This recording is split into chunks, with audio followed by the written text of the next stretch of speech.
எஸ்ஆர்ஹெச்சை பொறுத்தவரையும் spin department ஏன் Washington சுந்தரை உள்ளே ஆற வைக்க மாட்டேங்கிறான்னு தெரியல. வாஷிங்டன் சுந்தர்னு கிடையாது, இப்போ யாரோ ஒருத்தர் வந்து ஸ்ரீலங்காவை விஜயகாந்த்னு ஒருத்தர் இறக்கி விட்டாங்க, யாருன்னே தெரியல. ஸோ அவர்லாம் வந்து பெட்டராக பெர்ஃபார்மன்ஸ் பண்ணுவாரா அப்படிங்கிறத நம்ம சொல்ல முடியாது. பிகாஸ் நம்ம அவ்வளோவா பார்த்தது கூட கிடையாது அவரை. இப்போ தான் வந்திருக்காரு, அவரையும் ப்ளேம் பண்ணக்கூடாது. பட் மேபி அவரை ரீட்டைன் பண்ணி அவங்க எடுத்து விளையாட வைக்கிறாங்கன்னா ஓகே.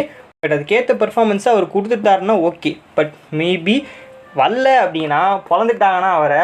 ஸோ டோட்டலாக வந்து இதுதான் லாஸ்ட் மேட்ச்சு முடிஞ்சிருந்தால் அப்படியே வீட்டுக்கு போக வேண்டியதுதான். ஸோ அதனால் வந்து அந்த ரிஸ்க்கு மேபி எடுக்க மாட்டாங்கன்னு நினைக்கிறேன். பட் ட்ரஸ்ட் பண்ணி போனாங்கன்னா அதுக்கேற்ற பெர்ஃபார்மன்ஸ் கன்ஃபார்மாக அவர் கொடுக்குறோன்னா போட்டு பிறந்துடுவாங்க. ஏன் அப்படின்னா இன்னொரு சைடில் பார்த்தீங்கன்னா ஃபாரின் ஆப்ஷன்ஸ் மார்க்கோ ஜான்சன் இருக்கார், பட் ஐடன் மார்க்ரம் இருக்கார். பட் இவர் ஆக்சுவலாக ஸ்பின்னர் தான். பட் இங்கே தான் வந்து மேபி ஏன் நம்ம வெளியூர் ஆட நம்பணும். வாஷிங்டன்ஸ் வந்து நல்லா ஷேப்பாக் பற்றி தெரியும், அவரே டேரெக்டாக ஆட வைக்கலாம். மயங்க் மார்க்கண்டே வச்சுருக்காங்க. யாரும் பெருசாக அந்த பவுலிங் டிபார்ட்மெண்ட் கொஞ்சம் லைட்டாக விட்டாங்க கைஸ். அங்கே சீசன்லேயே பேட்டிங் கொஞ்சம் ஓவராக கான்சன்ட்ரேட் பண்ணிட்டாங்க.